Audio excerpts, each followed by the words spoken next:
श्री शिवाय नमस्तुभ्यम। हर हर महादेव। स्वागत है आपका हमारे चैनल वास्तविक जानकारी पर। दोस्तों, नवरात्रि का महापर्व बहुत ही शुभ और मंगलकारी माना जाता है।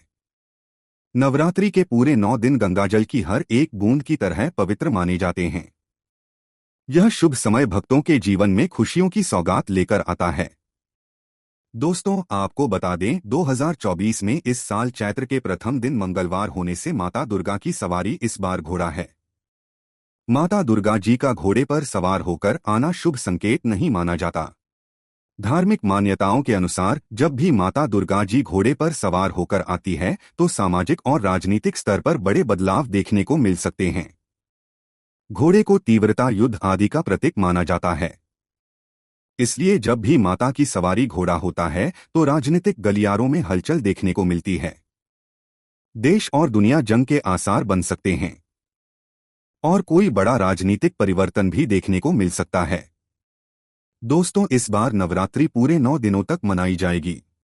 ना एक भी दिन कम ना ज्यादा, पूरे 9 दिनों तक मनाई जाएगी। मां शेरावाली की विशेष रूप से पूजा आराधना की जाएगी। चैत्र नवरात्रि का महापर्व इस बार 2024 में 9 अप्रैल दिन मंगलवार से शुरू होकर 17 अप्रैल बुधवार के दिन समाप्त होंगे। ऐसे में चैत्र नवरात्रि पर माता दुर्गा जी की कृपा पाने के लिए कलश स्थापना का शुभ मुहूर्त है। 9 को सुबह 6:02 से 10:16 के बीच कलश स्थापना का शुभ मुहूर्त रहेगा। मुहूर्त में की गई पूजा बहुत ही शुभ मानी जाती है। इससे समस्त देवी देवताओं की कृपा प्राप्त होती है और पूजा पाठ का फल कई लाख गुना प्राप्त होता है। ऐसे में जो व्यक्ति नवरात्र आने से पहले घर से ये चीजें हटा देता है तो उसके घर में मां वैष्णव जी का होगा आगमन, माता लक्ष्मी जी का होगा वास, माता शेरों वाली आपकी खुशियों से भर देंगी। इसीलिए नवरात्रि आने से पहले घर से ये चीजें फौरन हटा दें। दोस्तों, आज हम कुछ ऐसे ही गलतियों के बारे में जानेंगे जो अगर आपके घर में भी होती है तो माता लक्ष्मी कभी नहीं करती। ऐसे घर में प्रवेश फिर चाहे आप कितनी ही पूजा पाठ कर लो, माता लक्ष्मी ऐसे घर में कभी नहीं आती। ऐसे घर से देवी देवता भी हमेशा रहते हैं नाराज। दोस्तों, पूरी जानकारी को देखने के लिए इस वीडियो को अंत तक जरूर देखें। सच्ची श्रद्धा से कमेंट बॉक्स में लिखें हर हर महादेव, ओम नमः महादेव के लिए एक लाइक तो बनता है। दोस्तों, सबसे पहले नवरात्रि के पहले ही मंदिर की अच्छी तरह से साफ सफाई कर लें। मंदिर के अंदर अगर पुरानी मालाएं हैं, टूटी फूटी मूर्तियां हैं, उसके साथ ही खाली माचिस के डिब्बे रखे हुए हैं तो उन्हें बाहर फेंक दें तथा टूटी मूर्ति को किसी नदी में प्रवाहित कर दें। घर में छोटे बच्चों को नवरात्रि का व्रत नहीं रखना चाहिए। इससे उनकी जान को खतरा हो सकता है, क्योंकि इस व्रत में शरीर को अधिक शक्ति की जरूरत होती है।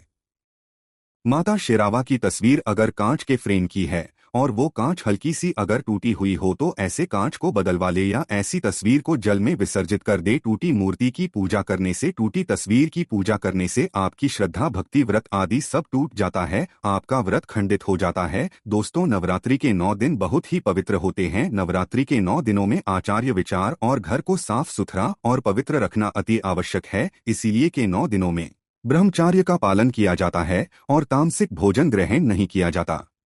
नवरात्रि के 9 दिनों में माता रानी के भक्तों को प्याज, लहसुन, मांस, मदिरा और अंडे से दूर रहना चाहिए। अधिकतर भक्त इन नियमों का पालन भी करते हैं, लेकिन वो एक गलती कर बैठते हैं। वो नवरात्रि के 9 दिनों में अपने घर इन अपित्री चीजों को रख लेते हैं। ऐसा भूलकर भी नहीं करना चाहिए। भागवत पुराण के अनुसार नवरात्रि के 9 दिनों तक माता रानी अपने भक्तों के घर में वास करती हैं। अगर आप भी चाहते हैं कि माता रानी आपके घर में करें तो आप अपने घर के वातावरण को पवित्र रखें और नवरात्रि शुरू होने से पहले ही अपने घर से प्याज, लहसुन, मीट, अंडा और मदिरा को बाहर निकाल दें। अपने घर को साफ रखें। इन वस्तुओं को घर से बाहर निकालने के बाद अपने घर में गंगाजल का छिड़काव अवश्य करें। भागवत गीता में भगवान कृष्णा जी कहते हैं, बगैर गंगा जल छिड़काए कोई भी मंगल कार्य सफल नहीं माना जाता। गंगा जल का छिड़काव स्वयं भागवत गीता में भगवान श्री कृष्णा जी ने बताया था। अगर आपके घर में गंगा जल ना हो तो मार्केट से ला सकते हैं और गौमूत्र लाकर आप गोमूत्र का अपने घर में छिड़काव करें। बस थोड़ा सा पानी में डाल लें, इससे आपके घर का वातावरण पवित्र हो जाएगा। घर में मौजूद नकारात्मक ऊर्जा भी नष्ट हो जाएगी और जिस घर में वातावरण पवित्र होता है और नकारात्मक ऊर्जा नहीं होती, वहां माता रानी का वास सदैव होता है। नवरात्रि के पहले आप अपने पूरे घर की अच्छी तरह से साफ सफाई कर लें। घर में जो भी फालतू सामान है, फटे अपने कपड़े उन्हें बाहर निकाल दें। घर में बेकार पड़ा सामान नकारात्मक ऊर्जा लाता है, इसीलिए गंदगी बिल्कुल भी ना करें। धूप दीप जलाकर वातावरण को स्वच्छ रखें। दोस्तों, माता के आगमन के लिए घर का दरवाजा जरूर सजाना चाहिए। इससे माता आकर्षित होती है और घर के द्वार में प्रवेश करती है। मां के आगमन के लिए द्वार को फूलों से सजाना चाहिए। दोस्तों, कई लोग ऐसे हैं जो माता रानी की चौकी कागज बिछाकर बनाते हैं, जो कि बिल्कुल गलत माना गया है। माता की चौकी के लिए आप नीचे लाल कपड़ा ही बिछाएं। काला कपड़ा और सफेद कपड़ा भूलकर भी नहीं बिछाना चाहिए। ध्यान रखें, कपड़ा फटा भी नहीं होना चाहिए। दोस्तों, अगर आपके घर में देवी देवताओं की खंडित मूर्तियां या फटा हुआ चित्र अगर हो तो उसे किसी पवित्र नदी में विसर्जित कर दें, क्योंकि ऐसी मूर्तियां और चित्र दुर्भाग्य लांघती हैं। देवी देवताओं की खंडित मूर्ति की पूजा ना करें और ना ही उन्हें में रखें, क्योंकि उन्हें घर में रखना बुरा माना जाता है।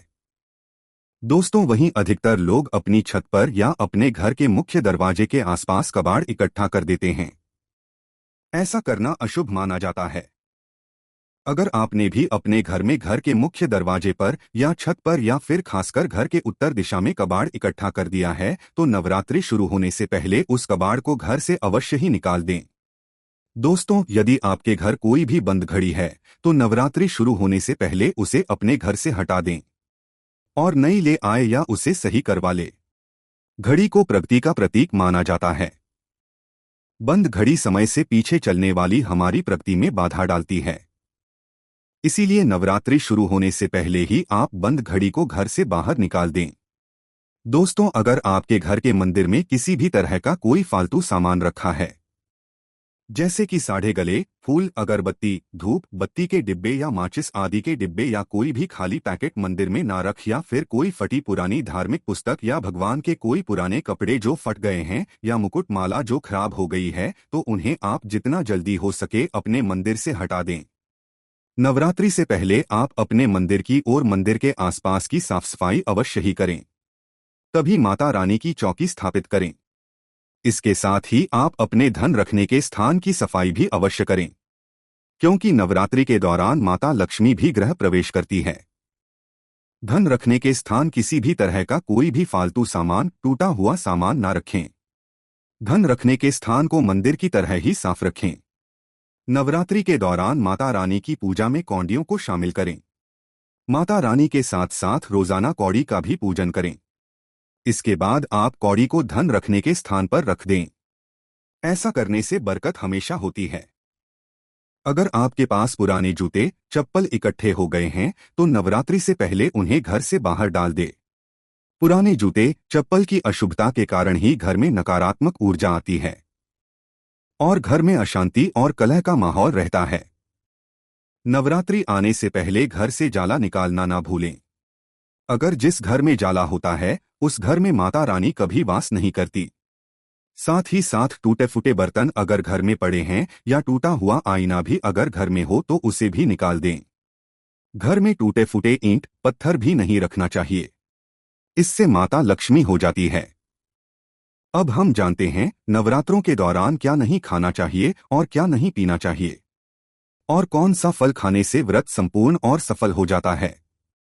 दोस्तों, नवरात्रि के दिन सेब जरूर खाना चाहिए। शास्त्रों में बताया जाता है कि भगवान के भोग में सेब आदि जरूर अर्पित किया जाता है। अगर आपका व्रत है तो आपको सेब जरूर खाना चाहिए। केला, पपीता, तरबूज और मीठे अंगूर जरूर खाना चाहिए। इन फलों से व्रतधारी को शक्ति मिलती है और व्रत संपन्न हो जाता है। शास्त्रों में बताया जाता है कि नवरात्रों के दिनों में सीताफल जरूर खाना चाहिए। सीताफल खाने से 10 ऐसी बीमारियां हैं जो खत्म हो जाती है। माना जाता है कि नवरात्रों के दिनों में सीताफल का घर में प्रवेश होना बड़ा ही शुभ माना गया है। सीताफल खाने से नवरात्रि का व्रत सफल हो जाता है, क्योंकि इसमें माता सीता का आशीर्वाद मिला हुआ होता है। नवरात्रि के दौरान इसे जो भी खाता है उसे दुखों का सामना नहीं करना पड़ता। सीताफल जरूर खाना चाहिए दोस्तों। नवरात्रों में व्रतधारी को डब्बा बंद लस्सी, डब्बा बंद जूस नहीं पीना चाहिए। उसमें कई केमिकल मिले होते हैं जिसके कारण आपका व्रत टूट सकता है। जब भी आप फलों का जूस पिए तो याद रखें, उसमें नमक ना डालें, नहीं तो व्रत टूट जाएगा। साथ ही साथ जूस में बर्फ भी नहीं डालना चाहिए। फलों का सादा जूस पीने से व्रत सफल होता है। दोस्तों, नवरात्रि के दौरान सिंघाड़े का आटा या कुत्तों का आटा खाने से पहले ये देख ले कि आटा पुराना नहीं होना चाहिए, क्योंकि पुराने आटे में कीड़े वगैरह पड़ जाते हैं जिसके कारण आपका व्रत टूट सकता है, क्योंकि ये छोटे छोटे कीड़े हमें दिखाई नहीं देते और आपके मुंह तक पहुंच जाते हैं। ऐसा आटा खाना मतलब कीड़े मकोड़े का मांस खाने के बराबर माना गया है। दोस्तों, नवरात्रि के दौरान आप शाम के समय खाने में दही ले सकते हैं, आलू वगैरह खा सकते हैं, साबुन दाने की टिकिया बनाकर खा सकते हैं, साबुन दाने की और आलू के पापड़ भी खा सकते हैं। कई सब्जियां तो ऐसी नवरात्रि के दौरान भोजन में शामिल कर सकते हैं, इससे आपको एनर्जी मिलेगी और व्रत सफल हो जाएगा। नवरात्रि के दौरान आप दूध पी सकते हैं जो आपको ताकत देगा, चाय वगैरह भी पी सकते हैं, लेकिन याद रहे उसमें नमक ना डाले। एक बात का ध्यान रहे, व्रतधारी को पेट भर खाना यानी गले तक भोजन नहीं करना चाहिए, नहीं तो व्रत रखना का कोई भी फायदा नहीं होगा। थोड़ा थोड़ा खा सकते हैं। दोस्तों, नवरात्रि के 9 दिन आदि शक्ति मां दुर्गा को समर्पित होते हैं। नवरात्रि के दिन माता रानी के 9 अलग अलग स्वरूपों का पूजन किया जाता है। नवरात्रि के 9 दिनों में माता रानी को अलग अलग स्वरूप के हिसाब से अलग अलग पुष्प, अलग अलग भोग अर्पित किया जाते हैं। लेकिन क्या आप जानते हैं कुछ ऐसी वस्तुएं जिन्हें नवरात्रि के दौरान भूलकर भी माता रानी को अर्पित नहीं करना चाहिए। अगर इन वस्तुओं को आप गलती से भी माता रानी को अर्पित कर देते हैं तो आपको व्रत और पूजन का पूर्ण लाभ नहीं होगा। इसीलिए माता कृपा प्राप्त करने के लिए आपको ये जानना अति आवश्यक है कि वो कौन सी ऐसी वस्तु है जो माता रानी के पूजन में भूलकर भी इस्तेमाल नहीं करना चाहिए। तो आइए मां का जयकारा लगाते हुए वीडियो को शुरू करते हैं। दोस्तों, नंबर 1, नवरात्रि के दौरान शादीशुदा महिलाओं को सफेद कपड़े पहनकर पूजा पाठ नहीं करना चाहिए। साथ ही साथ काले कपड़े भी नहीं पहनना चाहिए, इससे पूजा व्रत आदि खंडित हो जाती है। माता की चौकी जब आप तो उसके नीचे कागज नहीं लगाना चाहिए। माता की चौकी हमेशा लाल कपड़ा बिछाकर ही बनाना चाहिए। हमेशा याद रहे, नवरात्रों के 9 दिनों तक व्रतधारी को अपना आसन माता की चौकी के आगे ही लगाना चाहिए और वहीं पर आपको सोना चाहिए। मंदिर को नवरात्रि के दौरान अकेले नहीं छोड़ा जाता, बहुत ही अशुभ माना जाता है। इससे दुर्गा माता नाराज हो जाती है और हमेशा के लिए चली जाती है। दोस्तों, नंबर 2, नारियल। हिंदू धर्म में नारियल को समृद्धि, धन, श्रद्धा और सम्मान का सूचक माना जाता है। नारियल को श्रीफल भी कहा जाता है। नारियल को सुख समृद्धि में वृद्धि करने वाला माना जाता है। नारियल का हर मांगलिक कार्य में विशेष महत्व होता है। जैसे कि आप सभी जानते हैं कि माता रानी के कई मंदिरों में नारियल से बलि भी दी जाती है और माता रानी के पूजन में नारियल का इस्तेमाल हम सभी करते हैं। खासकर कलश की स्थापना नारियल रखकर ही की जाती। माता रानी के पूजन में हम नारियल इस्तेमाल करते समय कुछ गलतियां कर बैठते हैं। दोस्तों, नारियल कई प्रकार के होते हैं, एक हरा, दूसरा सूखा जिसके अंदर पानी होता है। जिस नारियल के अंदर पानी होता है, माता रानी के पूजन में सदैव पानी वाला और जटा वाला नारियल ही इस्तेमाल करें। नारियल का पूर्ण होना चाहिए। नारियल चटका हुआ या टूटा हुआ नहीं होना चाहिए, क्योंकि साबुत नारियल ही पूर्ण और पवित्रता का प्रतीक होता है। साबुत नारियल ही सुख समृद्धि का प्रतीक होता है। साबुत नारियल को ही श्रीफल यानी कि मां लक्ष्मी का फल कहा जाता है। नवरात्रि में माता रानी के कलश की स्थापना करते समय जटा वाला यानी कि पानी वाला नारियल ही कलश पर स्थापित करना चाहिए। साथ ही यह ध्यान रखना चाहिए कि नारियल को सदैव कलश के ऊपर लेटाकर रखना चाहिए। घट स्थापना करते समय कभी भी नारियल को खड़ा करके नहीं रखा जाता। नारियल को सदैव लिटाकर कलश के ऊपर रखा जाता है। साथ ही नारियल को स्थापित करने से पहले आप नारियल को लाल कपड़े में लपेटकर उस पर और फिर चुनरी उड़कर आप नारियल को कलश के ऊपर स्थापित करें। शास्त्रों के अनुसार कलश के ऊपर जब सही तरीके से नारियल रखा जाता है और सही प्रकार का नारियल रखा जाता है, तभी व्रत और पूजन का पूर्ण फल प्राप्त होता है। ये भी ध्यान रहे कि महिलाएं माता रानी को नारियल अर्पित तो कर सकती हैं, लेकिन कभी भी माता रानी के सामने नारियल को भूलकर भी ना तोड़े। क्योंकि नारियल बीज रूप होता है और स्त्रियां बीज रूप से ही शिशु को जन्म देती है, इसलिए कभी भी महिलाओं को नारियल नहीं तोड़ना चाहिए। दोस्तों नंबर 3, लौंग। लौंग हम सभी माता रानी के पूजन में इस्तेमाल करते हैं, लेकिन लौंग का इस्तेमाल करते समय एक बहुत बड़ी गलती कर बैठते हैं। हमेशा ध्यान रखना चाहिए कि माता रानी को सदैव फूल वाली लौंग ही अर्पित करना चाहिए। जिस लौंग के ऊपर फूल नहीं होता या फिर जिस लौंग के पीछे लकड़ी की डांडी नहीं होती, उसको आप माता रानी के पूजन में भूलकर भी इस्तेमाल ना करें। फूल वाले लौंगों को माना जाता है और माता रानी के पूजन में कोई भी अपूर्ण वस्तु, कोई भी खराब वस्तु या टूटे हुए अक्षत इस्तेमाल नहीं करना चाहिए। इसीलिए सदैव माता रानी की पूजन में फूल वाली लौंग का ही इस्तेमाल करें। दोस्तों नंबर 4, तुलसी के पत्ते अर्पित नहीं करने चाहिए। माँ दुर्गा के पूजन में तुलसी पत्र का इस्तेमाल करना वर्जित माना जाता है। तुलसी पत्र के अलावा आंवला भी माता रानी को अर्पित नहीं करना चाहिए और दूर्वा भी माता रानी को अर्पित नहीं करना चाहिए। दूर्वा श्री गणेश जी को अति प्रिय है। नवरात्रि में आप भगवान गणेश को अर्पित कर सकते हैं। भगवान विष्णु जी को तुलसी के पत्ते अवश्य अर्पित कर सकते हैं, लेकिन माता रानी को भूलकर भी तुलसी के पत्ते या दूर्वा अर्पित ना करें। माता रानी को सफेद फूल भी अर्पित ना करें। माता रानी को सदैव लाल रंग के फूल अर्पित करने चाहिए। लाल रंग के फूल माता रानी को अति प्रिय हैं। खासकर माता को गुड़हल और कमल के फूल अति प्रिय हैं। शास्त्रों में जाता है कि घर में माता रानी की 2 या 3 मूर्तियां या फोटो नहीं होनी चाहिए। इस बात का भी आप विशेष ध्यान रखें कि माता रानी की पूजन में कोई भी खंडित चीज इस्तेमाल ना करें। खंडित चीज जैसे कि चटका हुआ या टूटा हुआ दीपक या फिर चटका हुआ कोई बर्तन। साथ ही ये भी ध्यान रहे कि लोहे के और प्लास्टिक के बर्तन आप माता रानी के पूजन में इस्तेमाल ना करें, क्योंकि प्लास्टिक के चाइनीज बर्तन हड्डियों के पाउडर से मिलकर बनते हैं। ऐसा ना करें। ऐसे बर्तनों को माता रानी के पूजन से सदैव दूर रखें।